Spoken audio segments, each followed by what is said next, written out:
सुने मुनि वचन। सुनने के पश्चात मैं देख रहा हूं कि मुनि जी क्रोध में हैं और क्रोध का कारण शिव धनुष टूट गया है। मात्र एक धनुष के टूटने पर महात्मा परशुराम जी इतना क्रोध कर रहे हैं। क्रोध के साथ साथ धनुष तोड़ने वाले को शत्रु भी मान रहे हैं और शत्रु साधारण नहीं, सहस्रबाहु सम, सहस्त्रबाहु के समान शत्रु मानते हैं। विचार हम ये करते हैं, क्या धनुष तोड़ने वाला शत्रु हो सकता है? क्या धनुष तोड़ने वाले ने कोई अनुचित कार्य किया है जिसके कारण ये शत्रु मानते हैं? क्या धनुष तोड़ने वाले ने कोई अनैतिक कार्य किया है जिसके कारण ये शत्रु मानते हैं? क्या धनुष तोड़ने वाले ने कोई असंवैधानिक कार्य किया है जिसके कारण ये शत्रु मानते हैं? मेरे विचार से उसके द्वारा कोई ऐसा कार्य नहीं हुआ है जिससे उसे शत्रु या अपराधी माना जाए। क्यों? क्योंकि कोई भी व्यक्ति किसी भी व्यक्ति का शत्रु या मित्र तब होता है जब वह उसके प्रति उचित या अनुचित व्यवहार करे। अगर कोई व्यक्ति किसी के प्रति अनुकूल व्यवहार करता है, शुभ व्यवहार करता है, उसका मित्र बन जाता है। अगर कोई व्यक्ति किसी के प्रति प्रतिकूल व्यवहार करता है, अनुचित आचरण करता है, तो वह उसका शत्रु हो जाता है। मनु स्मृति में बताया गया, ना कश्चित कश्चित मित्रम ना कश्चित कश्चित रिपुः व्यवहारेण ही जायन्ते मित्रान रिपुस्तथा। संसार में न तो कोई किसी का मित्र है और ना ही कोई किसी का शत्रु है। शत्रु और मित्र कब होते हैं? व्यवहारेण ही जायन्ते, व्यवहार से ही उत्पन्न होते हैं। कौन? मित्रान रिपुस्तथा, मित्र और शत्रु। प्रश्न यह खड़ा हुआ है कि धनुष तोड़ने वाले ने जो धनुष का खंडन किया है, यह कार्य उचित है कि अनुचित है, जिसके कारण महात्मा परशुराम जी उसे शत्रु मानते हैं? जहां तक मैंने जाना है, जो कर्म महापुरुषों की सम्मति से होते हैं, जो कर्म महापुरुषों की सहमति से होते हैं, जो कर्म महापुरुषों की अनुमति से होते हैं, ऐसे किए गए कर्मों में कोई दोष नहीं होता है।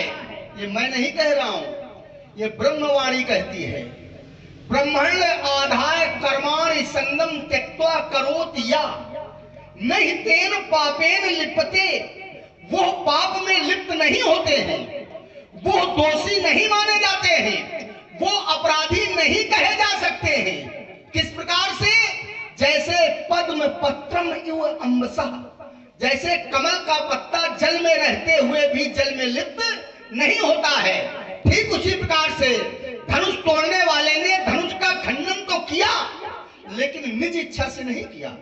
निज इच्छा से अगर कोई व्यक्ति कर्म करे, हो सकता है वो दूसरों की दृष्टि में अनुचित हो, लेकिन अगर महापुरुषों की अनुमति से कर्म करे तो फिर महापुरुषों का निर्णय अनिर्णित नहीं होता है, अनुचित नहीं होता है, अनैतिक नहीं होता है। और धनुष तोड़ने वाले ने स्वेच्छा से नहीं, गुरु की आज्ञा से धनुष का खंडन किया है, इसलिए यह अनुचित हो नहीं सकता। और जब अनुचित हो नहीं सकता तो अपराध युक्त कार्य हो नहीं सकता। जब अपराध युक्त कार्य नहीं हो सकता तो फिर शत्रुतापूर्ण कार्य नहीं होगा, तो फिर वो शत्रु नहीं होगा। तभी तो दो चाप खंड महिदारे, देख लोग सब भय सुखारे। इसीलिए सब सुखी है। केवल आप महात्मा जी हमें ऐसे दिखाई दे रहे हैं कि क्रोध कर रहे हैं। महात्मा जी के सामने एक समस्या भी है। समस्या क्या है कि ये धनुष तोड़ने वाले को ढूंढ रहे हैं। प्रयास भी है और प्रयास हर व्यक्ति को करना चाहिए। प्रयास करने में किसी को कहीं से भी कोई कमी नहीं रखना चाहिए। प्रयास महात्मा जी कर रहे हैं। राजा जनक से भी पूछा, कहू जड़ जनक धनुष कह दो रहा, अय जड़ जनक ये धनुष किसने इन्हें दिखाया जाए। कहने का तात्पर्य, पहले तो बताया जाए, बाद में दिखाया जाए। बताया क्या जाए? बताया जाए नाम। दिखाया क्या जाए? दिखाया जाए रूप। क्योंकि नाम बताया जाता है और रूप दिखाया जाता है। जहां तक मैंने जाना है महात्मा जी, जानने के संसार में अनेक प्रकार हैं। जाने कैसे कैसे लोग जान लेते हैं। 5 प्रकार प्रमुख रूप से जो तात्विक दृष्टि से, वो पहले मैं बता रहा हूं। सबसे पहले प्राणी तो नेत्रों से देख करके जान लेता है। उसके बाद कानों से सुन करके जान लेता है। जैसे इन्होंने भी कुछ जाना। क्या जाना? धनुष टूटने की ध्वनि सुनी और जाना कि धनुष टूट गया। कहीं अवसर सुन शिव धनु भंगा, आयो भृगुकुल कमल पतंगा। कुछ लोग ऐसे भी होते हैं संसार में जो नासिका से सूंघ करके जान लेते हैं, और कुछ लोग ऐसे भी होते हैं जो जिह्वा से चख करके जान लेते हैं कि इसका स्वाद कैसा है। कुछ ऐसे भी लोग होते हैं जो त्वचा से स्पर्श करके जान लेते हैं। यही 5 ज्ञानेंद्रियां हैं। नेत्र, श्रवण, नासिका, जिह्वा और त्वचा। 5 ज्ञानेंद्रियों से जाना जा सकता है या जान लिया जाता है। कुछ लोग ऐसे होते हैं जो सत्संग से जान लेते हैं। आप लोग सत्संग प्राप्त करने के लिए आए, जानने का ही तो प्रयास कर रहे हैं।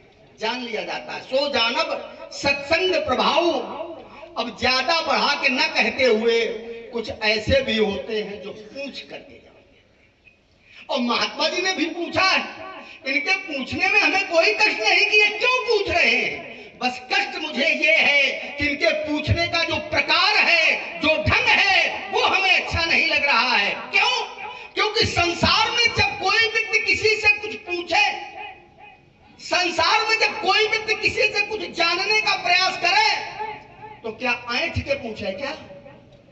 क्या क्रोध करके पूछे? क्या हमें बताओ जरा, अरे दूर से तुम हमें बताओ, इसे कोई बता देगा क्या? ये विचारणीय विषय है। और महात्मा जी कैसे पूछ रहे हैं? साधारण वाणी में नहीं पूछ रहे हैं, सहजता में नहीं पूछ रहे हैं, सरलता में नहीं पूछ रहे हैं, अदृश्य बोले। और फिर वचन कठोर वाणी में। और कैसे संबोधन देखिए, कौ जल जनक। ये पढ़े लिखे लोगों की भाषा है क्या? ये विद्वानों की भाषा है क्या? ये मनीषियों की भाषा है क्या? ये तत्वदर्शियों की भाषा है क्या? अब चाहते हैं उत्तर मिल जाए, तो उत्तर कैसे मिल जाए? इसीलिए उत्तर नहीं मिला। अति डर उतर देत ले। तो ब्रह्मवाणी कहती है कि अगर किसी से कुछ पूछा जाए तो कैसे पूछा जाए? तद्वित प्रणिपातेन। सबसे पहले विनम्र हो जाए।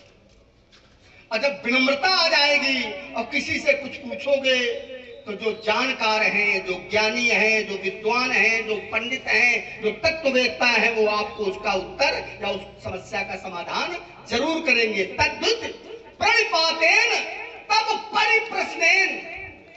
तब दूसरे से प्रश्न करो, तो परिणाम क्या होगा? उपदेक्षित ते ज्ञानम। ते माने वे, ज्ञानम माने ज्ञान का अर्थात जानकारी, उपदेक्षित माने उपदेश करेंगे। वे आपको ज्ञान का उपदेश करेंगे अर्थात जानकारी दे देंगे। कौन? ज्ञानिना तत्वदर्शिना। जो ज्ञानी हैं, जो तत्वदर्शी हैं। इसलिए महात्मा जी चाहता ये हूं कि स्वभाव के प्रभाव में परिवर्तन करें, क्योंकि यही धनु पर ममता है। इस धनुष के प्रति ममत्व का हेतु क्या है, मैं जानना चाहता हूं। आप कहना है, आप ज्ञानी हैं, आप मनीषी हैं, मक्खन बहुत पंडित सस्ता हैं।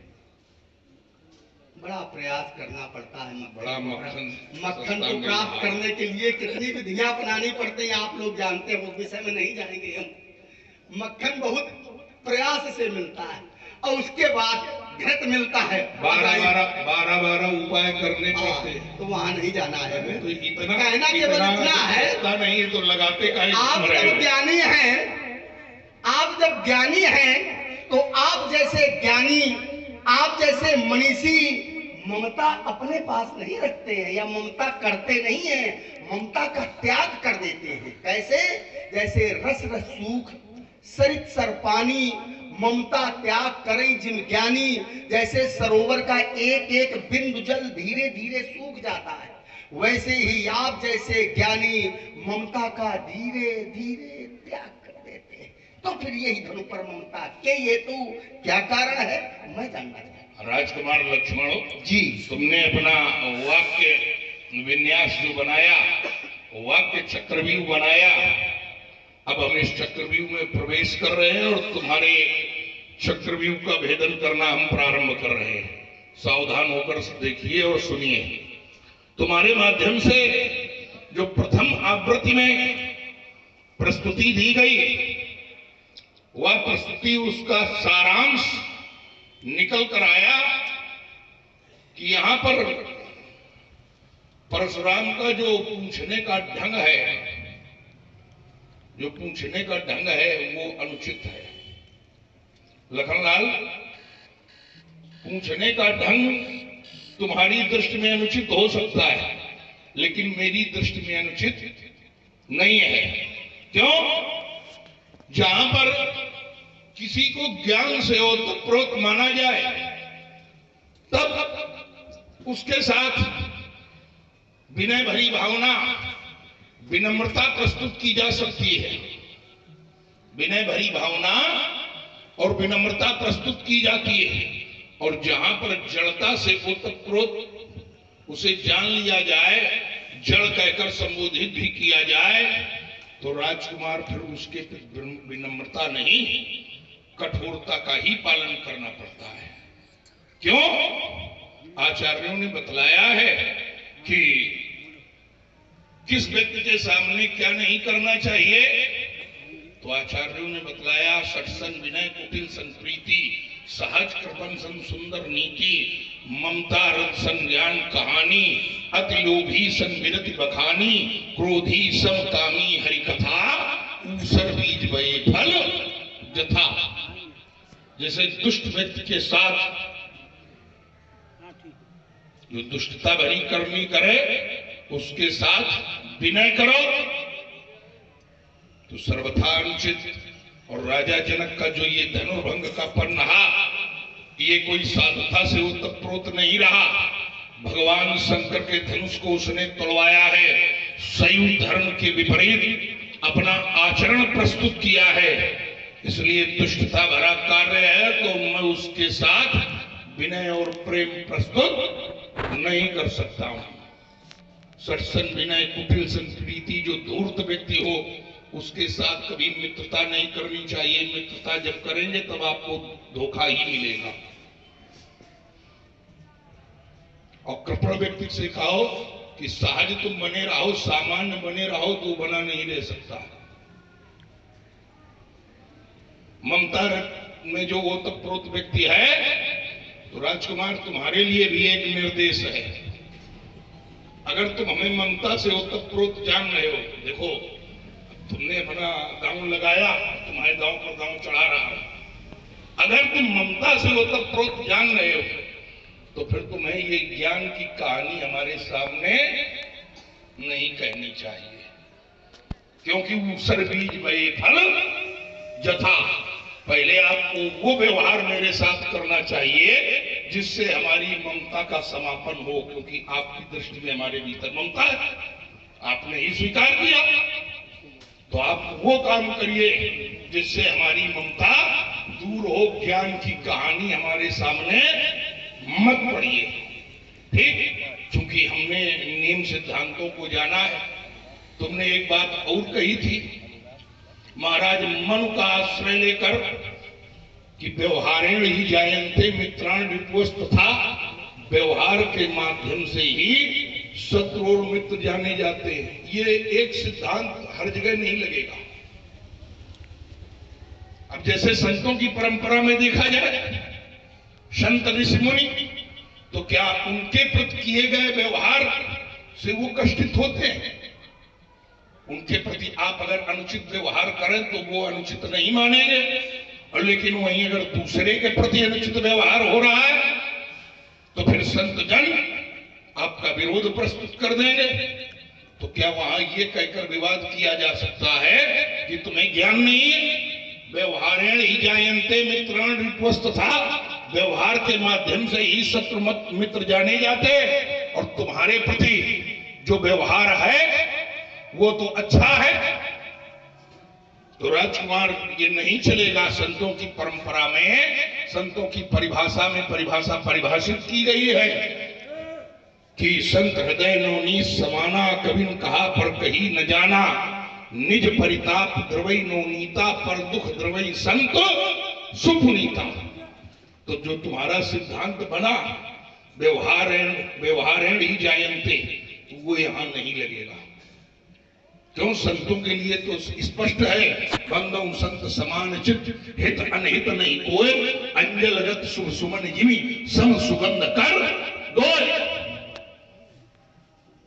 तो एक ही सिद्धांत लेकर हर जगह नहीं खड़ा हुआ जा सकता है, हर जगह नहीं खड़ा हुआ जा सकता।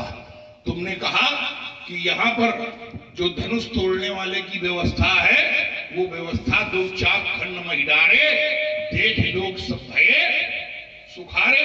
तो कौन बड़ी बात है? कोई बड़ी बात नहीं। अरे ये तो पशु पक्षी भी ये कर सकते हैं जो यहां पर किया जा रहा है। हित अनहित पशु पक्षी जाना, मानुष तन गुण ज्ञान निधाना। अपने हित को, जो हितु होता है, पशु पक्षी भी अपने हितु को भली भांति पहचानते हैं, और वो कोई भी उपक्रम प्रस्तुत करता है तो पशु पक्षी भी अपना हित देखकर सुखी और दुखी हुआ करते हैं। और तुम यहां पर ये हमें ज्ञान दे रहे हो, तो तुम्हारा ये भी ज्ञान कुछ हमें पच नहीं रहा है। ठीक ठीक आप लाइए, ठीक ठीक बोलिए, ठीक ठीक सोचिए, फिर हमें ठीक ठीक सुनाइए। आपको कुछ कहना है, आप कह लीजिए। आदरणीय अनुराग जी शुक्ला, सब इंस्पेक्टर महोदय, थाना बाबूपुरवा, आप हमारे बीच उपस्थित हैं। आपने 205 पत्र पुष्प मुद्राएं भगवान श्री परशुराम जी के चरणों में भेंट चढ़ाई है। हम कमेटी की ओर से आदरणीय सब इंस्पेक्टर महोदय का हृदय से आभार व्यक्त करते हैं, शुभकामनाएं देते हैं। तो लखनलाल, यहाँ पर जो ये परिभाषा घटित हो रही है, तो देख लोग सब भय सुखारे, तो निश्चित ही धनुष तोड़ने वाले से इन लोगों ने अपना हित सिद्ध होता हुआ देखा होगा। और जब हित सिद्ध होता हुआ देखा तो ये लोग प्रसन्न हो रहे। कोई बड़ी बात नहीं, क्योंकि सिद्धांत भी है, स्वार्थ लाग करें सब प्रीति, सुर नर मुनि सबकी है रीति। अब लखनलाल, अगर आप हमें मनवाना चाहते हैं, ठीक है, ये हम नहीं कहते कि हम नहीं मानेंगे, हम नहीं मानेंगे, मानेंगे, लेकिन आप किसी ऐसे व्यक्ति का साक्ष्य दीजिए जिसका धनुष तोड़ने वाले से हित ना हो, जिसका धनुष तोड़ने वाले से हित ना हो, और फिर वो सुखानुभूत प्रस्तुत कर रहा हो, समर्पण प्रस्तुत कर रहा हो, हम आपकी बात सिर आंखों पर धारण करेंगे। और अगर ऐसा नहीं है तो राजकुमार, हमें आप स्वीकार करने के लिए बाध्य नहीं कर सकते हैं, हमें स्वीकार करने के लिए बाध्य नहीं कर सकते हैं। अब आपकी जो बात एक और निकल के आई कि आपके जैसे ज्ञानी जन तो ममता का परित्याग करते हैं, आप ममता क्यों धारण किए? तो पहले तो अगर आपको ममता दिखाई दे रही तो ज्ञान की प्रस्तुति देना बंद, वो काम करो, ठीक है? नहीं नहीं, इसको हम बताए देते हैं, इसको ध्यान रखना विशेष। ये जब तक हम बंद होंगे तब तक कम से कम 3 बार तो बता ही देंगे, कम से कम, क्योंकि तुमने 3 बार प्रयोग किया था ममता ममता ममता, तो 3 बार तो बता ही देंगे। अब विचार करते हैं ममता कब, कहां, कैसे होती है, कब, कहां, कैसे? तो ममता वही होती है जहां पर कुछ स्वार्थ जुड़ा होता है। जेते कछ निज स्वार्थ होई, तापर ममता कर सब होई। और धनुष से वर्तमान में हमारा कोई स्वार्थ है नहीं, और जब वर्तमान में हमारा कोई स्वार्थ है नहीं तो ममता का कोई औचित्य नहीं, इसलिए तुम्हारे वाक्यों का कोई भी आधार नहीं। तो एक ही बात निर्णय निकाल कर हम दे रहे हैं कि जो भी बोलो संभाल कर बोलो, ऋण बालक कालवश पौलत्व इन संहारी धनु ही संति पुरारी धनु विदिश सकल संसार। कोई व्यक्ति अगर किसी बालक से कहे कि तुम संभाल करके बोलो, ये वाक्य कितना उचित है, आप लोग केवल चिंतन करें। कोई ज्ञानी किसी बालक से कहे कि बालक तुम संभाल करके नहीं बोलते, ये वाक्य उचित कितना है। अरे बालक अगर संभाल करके बोले तो फिर वो बालक का है। बालकों के लिए तो बताया गया बालक ज्ञान बुद्धि बलहीन। ज्यादा लंबी वार्ता हम नहीं करते, वो थोड़े थोड़े टुकड़ों में उत्तर ले लीजिए। तो फिर उसके प्रति ये प्रश्न चिन्ह लगाया जाए, ये कहा जाए संभाल करके बोलो। अरे संभाल करके बोलना पहले सिखाओ तो। सबसे पहले मैंने आपको ज्ञानी माना है, और जब ज्ञानी माना है, विद्वान माना है, पंडित माना है, मनीषी माना है, तो विद्वानों की वाणी में कठोरता नहीं होती है। वो स्वयं संभाल करके बोलते हैं, विनम्र भाषा का प्रयोग करते हैं। करते हैं कि नहीं करते हैं? क्योंकि विद्या ददाति विनयम विनयात यात पात्रताम पात्रत्वात् धनम आपनोति। तो जब आप विद्यावान हैं, विद्वान हैं, ज्ञानी हैं, मनीषी हैं, पंडित हैं, तो आपकी वाणी में विनम्रता होनी चाहिए। तो हमसे कहते हो संभाल के बोलो। पर उपदेश कुशल बहु तेरे और जे आचरी ते नर न घनेरे।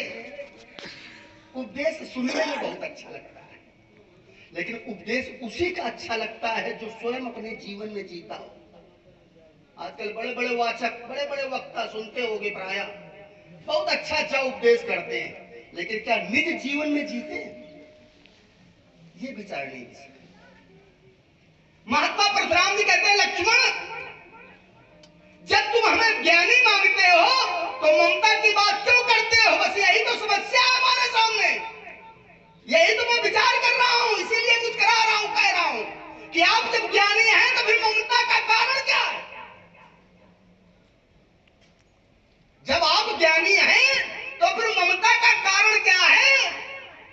ममता नहीं करना चाहिए, राग नहीं होना चाहिए, विराग होना चाहिए। क्यों होना चाहिए? तो मनीषियों का निर्णय है। श्रीमद् भागवत महापुराण में बताया गया, देहेस्तिमान रुधिरे अभिमतिम त्यजत्य।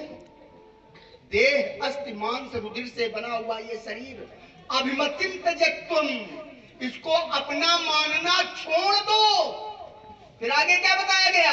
जाया सुता सदा ममताम विमुंच। पत्नी, पुत्र, परिवार, बंधु बांधव, ये संसार में जो कुछ भी है, इसके प्रति ममता छोड़ दो। और आगे क्या बताया गया? पश्यानिशम जगत इदम क्षणभंग निष्ठम। पश्यानिशम, ये संसार में जो कुछ भी दिखाई दे रहा है सब नाशवान है, क्षणभंगुर है, नष्ट होने वाला है, कल्पित है। और जब ऐसा है तो इसके प्रति ममता नहीं करना है, तो करना क्या है? वैराग्य राग रसिको भव भक्ति निष्ठा। वैराग्य के राग के रसिक बनो, राग के रसिक न बनो। जब वैराग्य के रसिक बन जाओगे वही भक्ति में निष्ठा होगी। महात्मा जी कहते हैं हमको क्यों ज्ञान का उपदेश? अब मैं आपको कैसे ज्ञान का उपदेश दे सकता हूं? मैं तो बालक।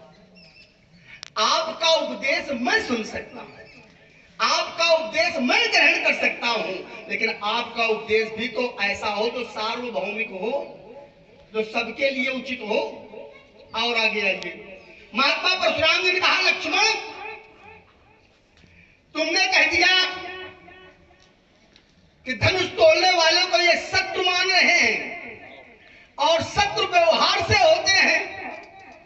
आइए आदरणीय, तो कहते हैं एक ही नियम, कहते हैं एक ही नियम हर जगह नहीं लगता। तो पहले ये समझिए, एक एक बात का थोड़े थोड़े शब्दों में उत्तर लीजिए। नियम सार्वभौमिक होता है। नियम एक व्यक्ति के लिए नहीं बनाए जाते हैं कि मेरे लिए व्यक्तिगत नियम बना दिया गया, ऐसा नहीं है। सिद्धांत अपना हो सकता है, लेकिन नियम सार्वभौमिक होते हैं। और जब नियम सार्वभौमिक है तो ये जो नियम है मनुष्यत्व का कि व्यवहार है, तो ये सार्वभौमिक है सबके लिए। आपने संत की बात रख दी, यहाँ पर आप संत थोड़ी ना है, ना मैं आपको संत मान रहा हूं। संत के लक्षण होते हैं, संत का स्वभाव होता है। क्या होता है? खट विकार, काम क्रोध लोभ मोह मद मत्सर, इनको जीत ले। खट विकार जित, अनग अकामा, पाप रहित हो, अकामा कामना रहित हो। खट विकार जित अनग अकामा, अचल अकिंचन सुचि सुख धामा। सत्य सार कवि कोविद जोगी, अमित बोध अनीह मित भोगी। ये संतों के लक्षण बताए। और मैं आपको क्या मान रहा हूं? सुनि मुनि वचन। इधर उधर की बात नहीं होगी, सीधी जुड़ी होगी बिल्कुल। एक एक शब्द पर केवल ध्यान देना। सुनि मुनि वचन, मैंने महात्मा परशुराम जी को संत नहीं माना है। क्या जाना है? मुनि जाना है। और मुनियों की परिभाषा क्या होती है? तो बताया गया, अंतर बहिष मननाथ, कुरुते कर्म नित्यतः, मौनी सस्वत बदे काले सह मुच्यते। जो अंतर और बाह्य दृष्टि से मननशील हो, अपने कर्म में रत रहता हो, मौनी सस्वत सदैव मौन रहता हो, बदेत काले जो समय में बोलता हो, सह मुच्यते। इसकी दूसरी परिभाषा भी है, ब्रह्म वैवर्त पुराण में बताई गई। अरण्य वस्तु या माने जो, अरण्य माने जंगल, वस्तु माने रहता हो, जो जंगल में रहता हो। ग्रामो भवति पृष्ठता, गांव की ओर जिसकी पीठ हो। ग्रामो अरण्य, या जो गांव को जंगल के समान समझे, सामन उच्चते, वो भी मुनि होता है। तो आप में दोनों स्वभाव, दोनों स्थितियां हैं, इसलिए मैंने आपको मुनि गाना है, मुनि माना है, संत नहीं माना है। अगर मुनि माना है तो आपने भी एक अर्धाली पढ़ी थी कि यहाँ पर धनुष को देख करके जितने लोग सुखी हुए, देख लोग सब भय चुकारे, उनका कोई हित होगा उनसे।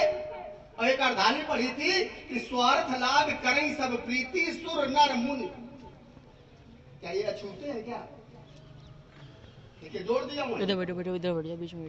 स्वार्थ लाभ, आपने कहा कोई स्वार्थ होगा जो इसके प्रति जो ऐसा कर रहे हैं, तो आप क्या छूते रह गए क्या? आप भी तो वहीं पर हैं, मुनि हैं। और तीनों के लिए बताया गया, स्वार्थ लाभ करें सब प्रीति, सुर और नर मुनि। तो क्या छूते हैं क्या? ये आप कैसे कह सकते हो कि मेरा कोई हित नहीं है, मेरा कोई स्वार्थ नहीं है? ये नहीं कि इससे बच नहीं सकते हो। महात्मा परशुराम जी कहते हैं, लक्ष्मण तुम कह रहे थे कि महात्मा परशुराम जी जानना चाहते हैं, देखना चाहते हैं, राजा जनक से ऐसे शब्दों का प्रयोग कर दिया। तो कहने लगे राजा जनक सठ सन विनय।